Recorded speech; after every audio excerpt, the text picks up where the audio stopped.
ঘূর্ণিঝড় রেমালের প্রভাবে ব্যাপক ক্ষতিগ্রস্ত হয়েছে সাতক্ষীরার আম চাষিরা। হিমসাগর, ন্যাড়া ও আম্রপালি আম ভাঙা এখনো শেষ হয়নি। ঝড়ের কারণে এসব আম পড়ে গেছে। এতে প্রায় 2 কোটি টাকার আম নষ্ট হয়েছে বলে দাবি করেছেন চাষিরা। ঝরে পড়া এসব আমের কোনো ক্রেতা পাচ্ছেন না আম চাষি ও ব্যবসায়ীরা। সাতক্ষীরার হিমসাগর আম ঝড়ের আগ মুহূর্তে এটার দাম ছিল 2600, 2800, 2400, 3000, কিন্তু ঝড়ের পরবর্তী সময়ে আমের দাম দ্বিগুণ হয়ে গিয়েছে, অর্থাৎ 3200 থেকে 4500 টাকা পর্যন্ত আম বিক্রি হচ্ছে। আজকের সর্বোচ্চ আম বিক্রি হয়েছে হলো 4500 টাকা মন। এবং সাতক্ষীরার হিমসাগর আমটা এবার উৎপাদন কম হওয়ার কারণে এবং কাস্টমারের চাহিদা বেশি হওয়ার কারণে প্রচুর দাম পাচ্ছে কৃষকরা। তো আজকের সর্বোচ্চ দাম হয়েছে 4500 টাকা। এই যে আমগুলো দেখতে পাচ্ছেন, এগুলো আমাদের 3400, 3600, 3800 টাকা করে কিনা, এক এক লট এক এক ভাবে কিনা। আমাদের আম হচ্ছে ঝড়ের আগে আমাদের আমের দাম অনেক কম ছিল। এই ঝড়ের কারণে আমাদের আম অনেক দাম হচ্ছে, আম কমে যাওয়ার কারণেই ঝড়ে অনেক আম আমাদের ক্ষতিগ্রস্ত নষ্ট হয়ে গেছে। আর এই নষ্ট হয়ে যাওয়ার কারণে আমাদের আম অনেক কম হয়ে গেছে। যাওয়ার পরে ঝড়ের আগে আমের দাম ছিল 2300, 2200 টাকা দাম ছিল।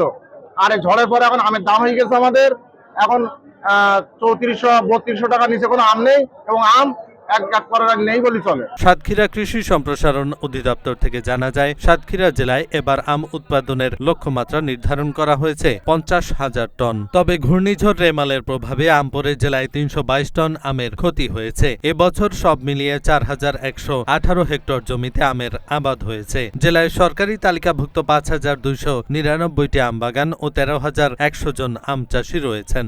ক্ষয়ক্ষতির মধ্যে আমাদের ফসলের বেশ ক্ষতি হয়েছে, বিশেষ করে আমের পিক সময় চলছে আমাদের হিমসাগর, ল্যাংড়ায় আমগুলো এখন পিক টাইম।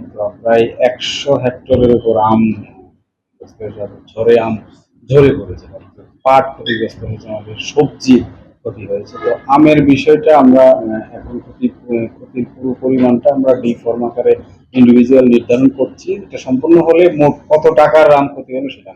এদিকে সাতক্ষীরার সুলতানপুর আমের বাজার ঘুরে দেখা গেছে, ঝড়ের পর সাতক্ষীরায় আমের দাম দ্বিগুণ বৃদ্ধি পেয়েছে। তবে সাতক্ষীরার হিমসাগরের চাহিদা বেশি হওয়ায় প্রচুর দাম পাচ্ছে কৃষকরা। সাতক্ষীরার আম অন্যান্য জেলার চেয়ে 15 থেকে 20 দিন আগে বাজারে ওঠে। পুরো বাংলাদেশ জুড়ে সাতক্ষীরার হিমসাগর আমের প্রতি নজর থাকে। সাতক্ষীরার আম সুমিষ্ট হওয়ার কারণে ডিমান্ড থাকে, এ কারণে দামটাও বেশি। তবে আমের দাম কোনো বিষয় না, ভালো আম হলে সর্বোচ্চ দাম কৃষকরা পাচ্ছে। ঝড়ের ফলে বাগান চাষিরা ক্ষতিগ্রস্ত হয়েছে। ঝড়ে প্রচুর আম পড়েছে, ফলে আম কমে গেছে, তবে চাহিদা অনেক বেশি।